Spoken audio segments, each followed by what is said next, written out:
ये दुनिया माया में प्रपंच जो दिखाई दे रहा है, राधे राधे।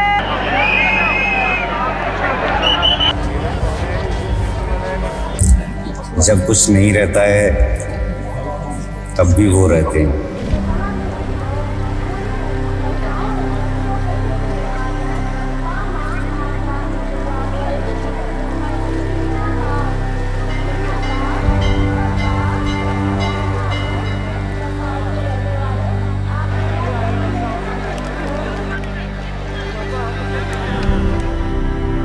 12 साल सोचो कि पानी न मिला हो किसी को, और 12 साल बाद किसी को पानी मिलने वाला हो, कोई कारागार से बाहर निकल के आ रहा हो।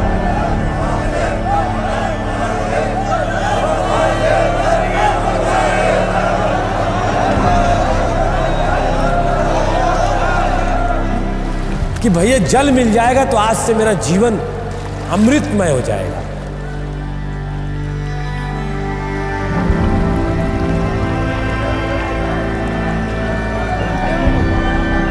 इससे बड़ा जमावड़ा इस भूतल पे तो कहीं नहीं होता। प्रयागराज महाकुंभ धरती का सबसे बड़ा अस्थायी नगर होता है।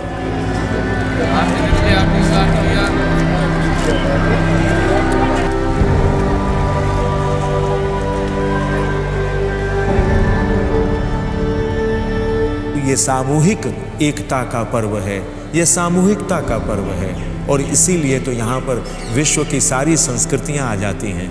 ये हम यहाँ पर वसुधैव कुटुम्बकम को चरितार्थ होते देखते हैं।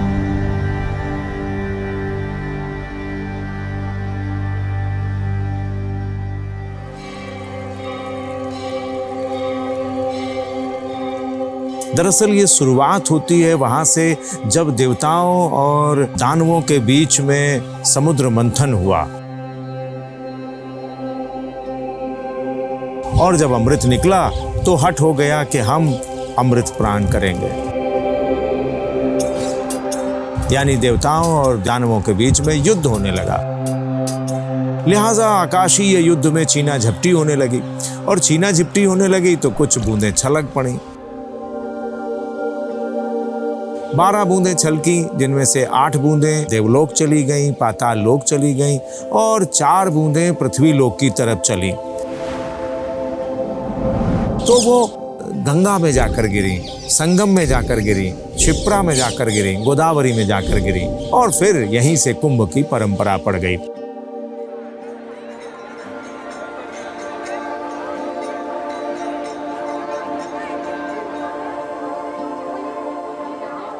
जब अमृत कुंभ को लेकर आकाशीय युद्ध हो रहा था ना, तो 4 ग्रहों को ये दायित्व सौंपा गया था कि आप इसे गिरने नहीं देंगे, आप इसे छलकने नहीं देंगे, आप इसे दानवों के हाथ में जाने नहीं देंगे, और आप इसे फूटने नहीं देंगे। और ये दायित्व मिला हुआ था सूर्य ग्रह को, चंद्रमा को, बृहस्पति को और शनि को। इसीलिए इन ग्रहों की विशेष स्थितियां जब होती हैं तो कुंभ का आयोजन होता है।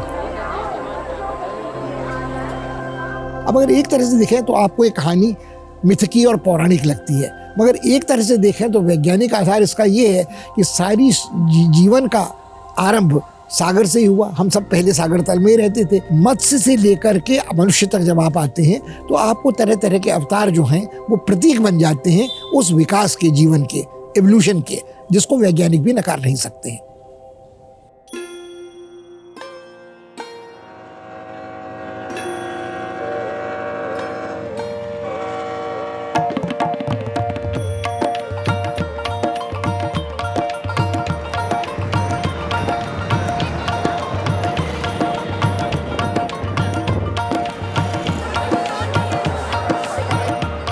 कोई कुर्ता पकड़े चला आ रहा है, कोई माँ का पल्लू पकड़े चला आ रहा है, कोई रस्से के बीच में पूरा गांव लिए चला आ रहा है, कोई बांस में लुटिया टांगे है, बस लुटिया देखता हुआ बढ़ रहा है। भीड़ है, जयकारे हैं, और लोगों की आकांक्षाएं और स्वप्न हैं।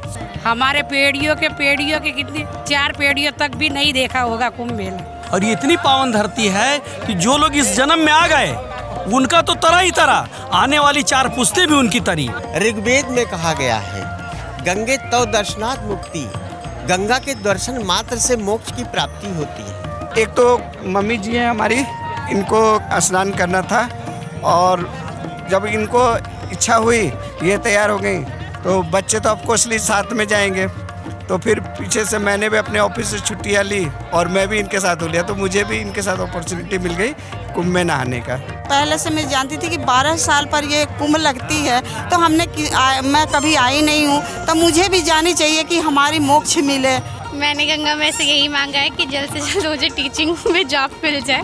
अच्छा, टीचिंग की तैयारी कर? मेरा बचपन से टीचिंग में बहुत शौक है। कुंभ सर आने का मकसद एक ही है कि अपने माँ से मिलने हम आ रहे हैं। गंगा मैया, गंगा जमुना सरस्वती जो हैं सर, ये हमारी माँ हैं। सब यहाँ आते हैं, सब यहाँ आकर के एक तरह से नीति नियम के तहत 1 महीना रेत पर बिताते हैं। और नीति नियम मतलब एक प्यूरिफाइंग सेल्फ, अपने आत्म को प्यूरिफाई करना है। तो एक तरह का यज्ञ है, हर का यज्ञ है कि अपने को प्यूरिफाई करना। एक तो इसका आध्यात्मिक अर्थ हो गया। सामाजिक अर्थ ये है कि ये एक ऐसे मिलन को आमंत्रित करता है जिसमें कोई भी एक्सक्लूजन नहीं है। मेला क्या है? एक सम्मेलन है ना, लोगों का मिलना जुलना है। सनातन संस्कृति है इस देश की, उसमें संगम महत्वपूर्ण है। एक धारा कहीं से आ रही, दूसरी धारा कहीं से आ रही, तीसरी धारा नजर नहीं आ रही, मगर जब वो मिलते हैं तो एक समन्वयात्मक संस्कृति का विकास होता है।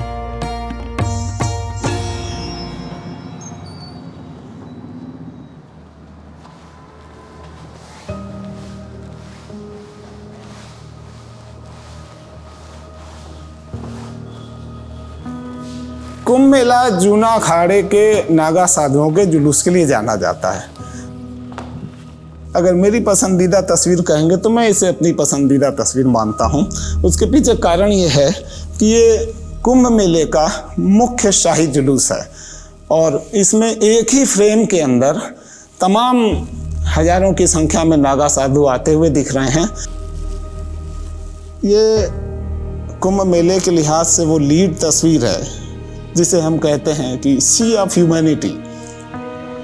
कुंभ में जन समुद्र उमड़ता है।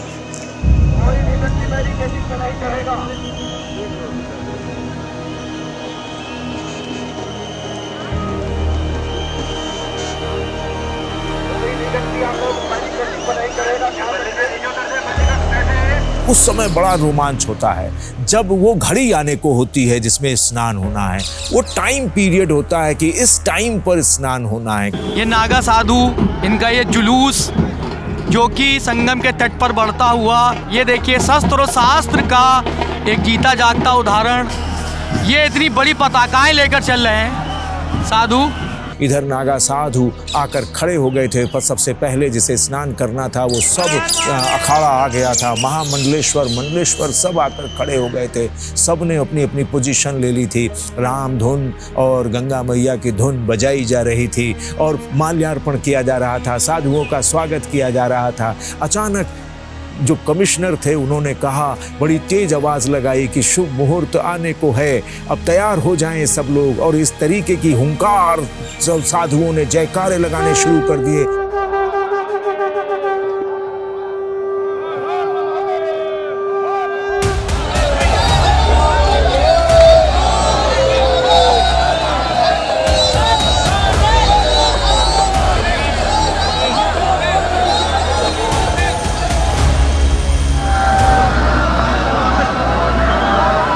तलवारें मारी जा रही थीं, पानी में जैसे लौट रहे हों लोग, अल्टी पल्टी कर रहे हों, जैसे कोई बिछुड़ा बालक अपनी माँ के पास आया हो। मैं हमेशा कहता हूँ कि यह दृश्य अपनी आँखों में बस गया तो बस गया बस, और फिर वो सदियों तक याद रहेगा, रखा जाएगा।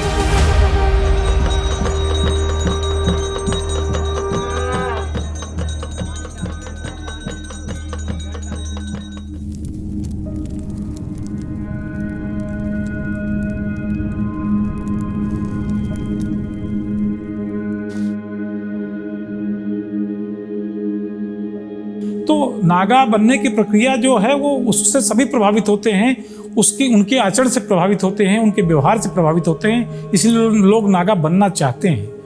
पर यह कि चूंकि बड़ी कठिन प्रक्रिया है, सबको नागा बनाया नहीं जा सकता। इसी बार के कुंभ में अगर आप देखेंगे 1000-1500 लोग नागा बनाए गए, लेकिन 200-300 लोग युवा लोग ऐसे भी थे जिन्हें नागा बनने की प्रक्रिया से दूर किया गया कि नहीं, अभी उनकी साधना परिपूर्ण नहीं हुई है। सर्वप्रथम क्या है? ब्रह्मचर्य। आप ब्रह्मचर्य का पालन कर रहे हैं, आपकी दिनचर्या अच्छी है, आप सुबह टाइम से उठ रहे हैं, शाम को टाइम से सो रहे हैं, आप दिन भर पूजा पाठ कर रहे हैं, भगवान के प्रति आपकी आस्था है, भावना है, आप चरित्र से अच्छे हैं, तो आपको फिर संन्यास दिया जाए।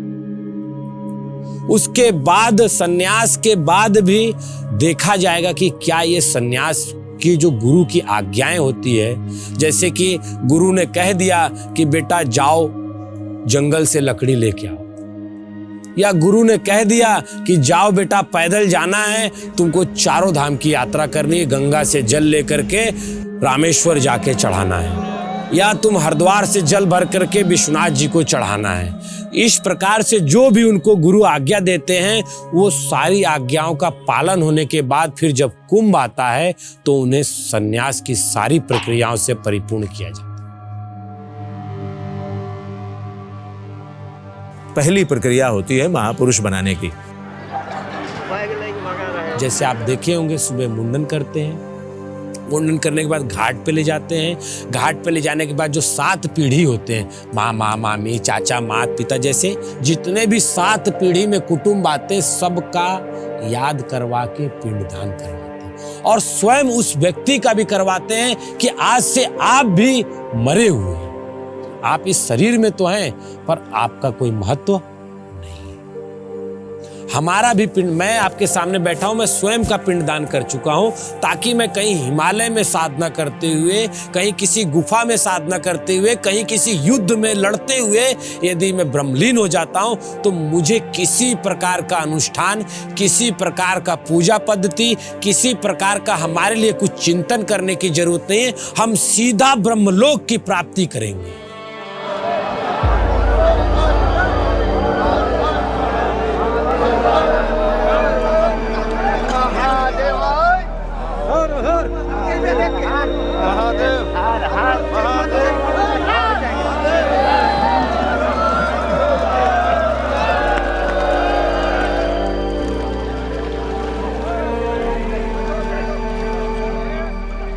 जब आप महापुरुष बन जाते हैं ना, तो आपको 5 गुरु दिए जाते हैं, ब्रह्मा, शिव, गणेश, सूर्य और मंगल। इस तरीके से आपको 5 गुरु दिए जाते हैं। 5 भगवा वस्त्र दिया जाता है, रुद्राक्ष दिया जाता है, भभूत दिया जाता है। तो इस तरीके से आपके ये संस्कार हो जाते हैं।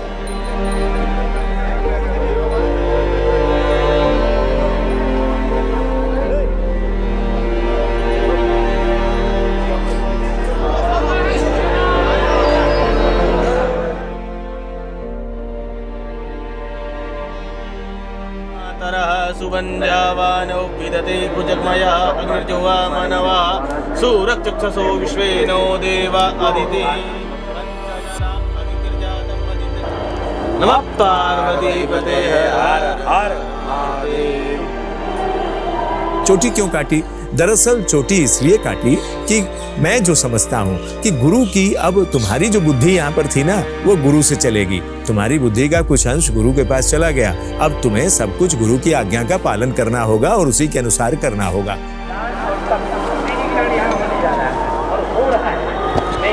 जब इस लाइन में आए हैं तो हर बात को स्वीकार करना ही है ना,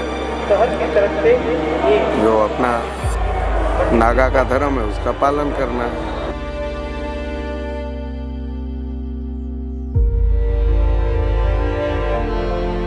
मैं हर बार कुंभ में जब निकलता हूँ तो एक मुट्ठी रेत उठा लेता हूँ, और जब मैंने 2001 में पहली बार मुट्ठी रेत उठाई थी और उसे जेब में डालकर कुंभ से बाहर हो रहा था, तभी लगा किसी ने आवाज़ दी है। पलटकर देखा तो कोई नहीं था, केवल गंगा थी। ओह, तो ये तुम्हारी आवाज़ थी जिसे सुनकर मैं ठहर गया। हाँ, तुम ही तो आवाज़ देती हो हर बार, जिसे सुनकर लाखों करोड़ों लोग चले आते हैं।